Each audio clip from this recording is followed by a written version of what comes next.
as we have largely in social distancing, in staying home, in keeping ourselves, our loved ones, our families, our extended families, our seniors, our healthcare workers, and our essential workers safe from rapid spread of COVID-19.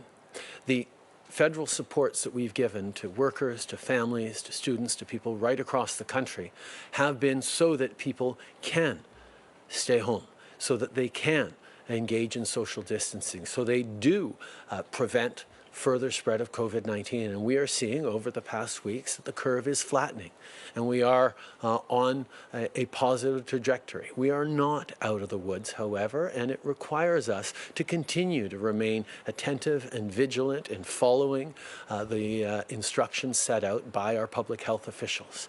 And that's why different jurisdictions have different, more specific rules suitable for their own jurisdictions, and that is also why they have taken it upon themselves as a responsibility to ensure that those rules be followed for the protection of all Canadians. On sending your kids back to school, what specific protections would you want to see in place so that kids and teachers are safe?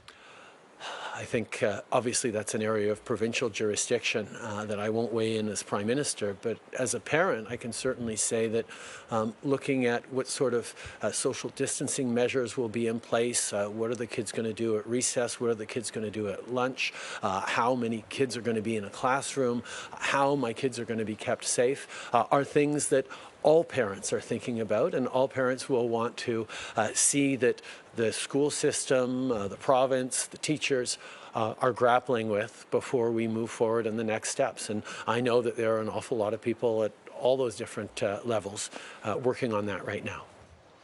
Good morning, Prime Minister. Olivia Stefanovich, CBC News. How do you feel about countries that aren't contributing to this global pledge but have in the past, and how the means to do so again? I think this is a moment for people to come together and recognize that we all have ways of contributing to solving this problem.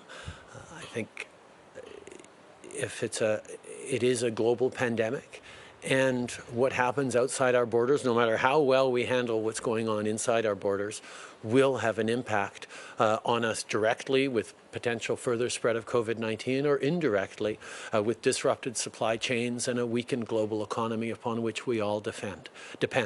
I think we need to look at doing our part. Certainly Canada has a long and storied tradition of stepping up as we mark the 75th anniversary of Canadians liberating the Netherlands tomorrow. We know that Canadians have always stepped up and will continue to step up because we recognize that our role within the world does matter. And I would encourage all countries to see that the only way we're going to get through this is if we get through this together. On another matter, in Canada, women have been hit harder than men by COVID-19. And when you look at many sectors that employ women, such as the service industry, they are suffering right now. So I'm wondering, how can your government ensure women aren't set back by this virus? I think a number of people have talked about the fact that this is a economic crisis that has hit our most vulnerable and most marginalized peoples the most. And women have been extremely hard hit in the service sector, in the home care sector, as well as a number of marginal and more challenged communities, whether it be new Canadians or whether it be young people.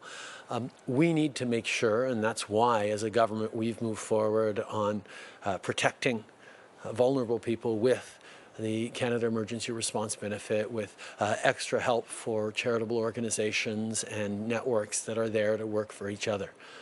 One of the things that has been a real preoccupation for this government is when we tell people to stay home, to stay safe, and their home isn't safe, what do?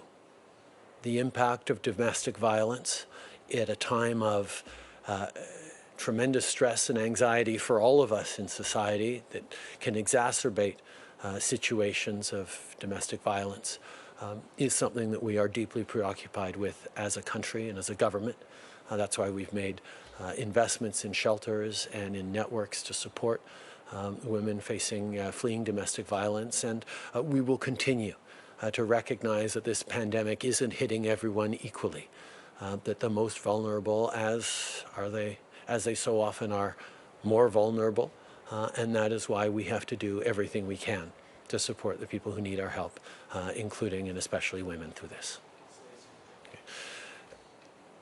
Nous reconnaissons qu'une pandémie comme ça, une situation, une crise, ne frappe pas tout le monde de part égale. Les femmes sont extrêmement vulnérables à cause des emplois que souvent ont été les premiers emplois à disparaître, à cause de la vulnérabilité à des situations de violence domestique. On sait qu'il y a beaucoup plus de tensions et de stress dans les ménages à travers le pays à cause de la COVID-19. Et qu'est-ce que quelqu'un fait quand on leur dit de rester chez eux pour être en sécurité, mais la maison n'est pas un endroit sécuritaire? La réalité de la violence domestique frappe très fort ces jours-ci. Et c'est pour ça que le gouvernement est en train de faire des investissements dans des refuges, dans des réseaux pour aider les femmes et des enfants en difficulté. Nous allons continuer de lutter contre la violence basée sur le genre. C'est une priorité pour nous, c'est une priorité pour tous les Canadiens.